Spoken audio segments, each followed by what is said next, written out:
ব্রাজিলের next match আর্জেন্টিনার সাথে। সো আর্জেন্টিনা উরুগুয়ের সাথে উরুগুয়ের ঘরের মাঠে 1-0 গোলে জিতে আসছে। এখন আমাদের কিন্তু দেখার বিষয় ছিল যে আর্জেন্টিনা উরুগুয়ের সাথে কেমন খেলে। যেহেতু মেসি নাই, লাউতারো মার্টিনেজ নাই, জিওভানি লো সেলসো নাই, তারপর হচ্ছে দেফল খেলে নাই, গার্নাচো নাই, দিবালা নাই। যে এত নার ভিড়ে আসলে আর্জেন্টিনা কেমন খেলে এবং এটা ব্রাজিলের দেখার দরকার ছিল, কারণ ব্রাজিলের নেক্সট ম্যাচ কিন্তু আর্জেন্টিনার ঘরের মাঠে। তো এটা যেমন একটা আমাদের টেস্টিং ছিল, সেমভাবে আর্জেন্টিনার একটা অ্যাসিড টেস্ট ছিল যে উরুগুয়ের মাঠে যে অ্যাসিড টেস্ট তারা করে আসছে এবং তারা কিন্তু ফাইনালি পাস করছে, 1-0 গোলে জিতছে। সেটা হচ্ছে থিয়াগো আলমাদার একটা দুর্দান্ত শট ডিবক্সের বাইরে থেকে। আমি সবাইকে বলতেছিলাম যে ভিনিসিয়াস জুনিয়র লাস্ট কলম্বিয়াতে যে লাস্ট গোলটা দিল, উইনিং গোল, সেম একটা গোল দিল থিয়াগো আলমাদা।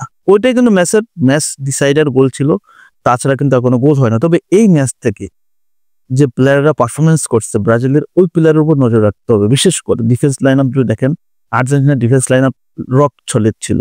শুধুমাত্র নাহুয়েল মুলিনা ছাড়া আপনি যদি দেখেন নিকলাস টেগলাফিকো, তারপর হচ্ছে আপনার এখানটাতে ক্রিস্টিয়ান রোমেরো, ওতামেন্দি, সবাই কিন্তু দুর্দান্ত। মিডফিল্ড আপনার সবসময় আর্জেন্টিনা দুর্দান্ত এবং লিনার্দো প্যারাদেসও কিন্তু সুযোগ পেয়ে নিজের ক্লাসটা দেখায়। সিডিএম হিসেবে তার পারফরমেন্সটা এক কথায় আউটস্ট্যান্ডিং ছিল এবং টোটাল ম্যাচ জুড়ে তার পারফরমেন্সটা আমার কাছে সবচেয়ে বেশি ভালো লাগছে, পাপটোটা মার্ক লাগছে।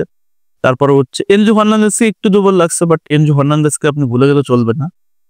ম্যাকালিস্টার ভালো ফলাফল করছে বা ভালো পারফরমেন্স করছে, তবে সবার উপর তো নজর রাখা যাবে না। তবে ব্রাজিলের ফুল নজর রাখা উচিত আমি মনে করি থিয়াগো আলমাদা এবং হচ্ছে জুলিয়ান আলভারেজের উপর বিশেষ করে নজর রাখা উচিত। জুলিয়ানো সিমিওনেও আছে, বাট আমার কাছে বেশি মনে হচ্ছে থিয়াগো আলমাদা এবং হচ্ছে আলভারেজ। থিয়াগো আলমাদা এমন একটা প্লেয়ার, সে কিন্তু ম্যাচের মোড় ঘুরাই দিতে পারে। দেখেন মেসি নাই এবং মেসি যে নাম্বার 10 যে রোলটা সে কিন্তু প্লে করছে এবং সেই রোলটাতে সে নিখুঁতভাবে পারফরমেন্স করছে। মেসির সাবস্টিটিউট বা মেসি রিপ্লেসমেন্ট, আপনি বুঝতেছেন, সেম পজিশনে খেলে নিজেকে সর্বোচ্চ দিছে, ম্যাচ ডিসাইডার গোল, উইনিং গোল সে নিজে করছে, দলকে জিতায় মাস ছাড়ছে। এই থিয়াগো আলমাদা শুধু যে আর্জেন্টিনাতে এই গোলটা দিল সেটা এমন না, তার এমন গোল কিন্তু অনেক আছে। যখন সে আতালান্তাতে খেলতো MLS-এ, তারপর আমরা দেখছি ব্রাজিলিয়ান লিগে খেলছে হচ্ছে বোতাফোগোতে, সেখানেও ভালো খেলছে। এখন নতুন চলে আসতেছে লিওতে, অলিম্পিক লিওতে। সো তার পারফরমেন্স যথেষ্ট ভালো এবং ক্লাস আছে এবং স্পেশাল একটা ট্যালেন্ট যদি বলেন আপনি এই থিয়াগো আলমাদাকে। এখানে অনেক কথাবার্তা হয় কিন্তু শুরুর আগে সুযোগ পায় না, কারণ আর্জেন্টিনার এত ট্যালেন্ট প্লেয়ার আর মেসি যে রোলটাই খেলে, আপনি ওইখানটাতে কাকে সুযোগ দিবেন? সুযোগ তো দেওয়ার সুযোগ থাকে না। তো যার কারণে এই যে ট্যালেন্ট গুলো সুযোগ পায় না, তারপর সিনিয়নেও সুযোগ পায় না, সুযোগ পেয়ে গেল। প্যারাদেস বহুদিন পর দলে সুযোগ পেলো ফার্স্ট একাদশে এবং দেবলের জন্য সুযোগ পায় না, বাট প্যারাদেস কিন্তু তার ক্লাসটা দেখা দিচ্ছে। সো এই যে লিওনেল স্কলোনি, তার যে রিপ্লেসমেন্ট গুলা, তার যে আসলে টিম যে একক টিম হিসেবে যে ম্যাচ তারা খেললো, এই টোটাল টিমটা কিন্তু এক কথায় একটা টিম উইন। এটা কিন্তু নয়টা personal win, team win, team গেমে কিন্তু তারা জিতছে। তো ব্রাজিলের যেহেতু নেক্সট ম্যাচ আর্জেন্টিনার সাথে, আমার মনে হয় যে ব্রাজিলের অবশ্যই ডিফেন্স লাইন আপের উচিত হবে এই দুটা প্লেয়ার, বিশেষ করে থিয়াগো আলমাদা এবং হচ্ছে আপনার আলভারেজ, এই দুজন কিন্তু ম্যাচ ডিসাইডার হতে পারে।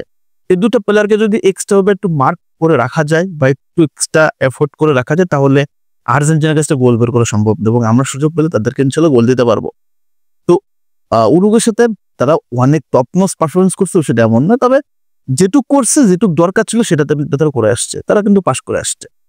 তো অবশ্যই ব্রাজিলের অ্যাকনোলেজ করতে হবে এই পারফরমেন্সের উপরে এবং এদের যারা টপ ছিল তাদের উপরে। তো দেখা যাক ব্রাজিল কোচ ডরিফাইয়ের জন্য কোন টেকনিক ফলো করে। তবে আশা করবো ডরিফাইয়ের জন্য তার পারফেক্ট প্ল্যানটা কাজে লাগাবে এবং আর্জেন্টিনার মাঠে যে অন্ধত্ব তাদেরকে আমরা হারাতে সক্ষম হবো। দেখা যাক লেটস সি কি হয়। সো তোমাদের মতামতটা কি, যে কি হতে পারে, কাকে বেশি নজর দিতে হবে, কোন প্লেয়ারের উপর বেশি নজর রাখা উচিত ব্রাজিলের, সেটা কিন্তু কমেন্টস করতে ভুল করবে না। সবাই ধন্যবাদ, আল্লাহ হাফেজ।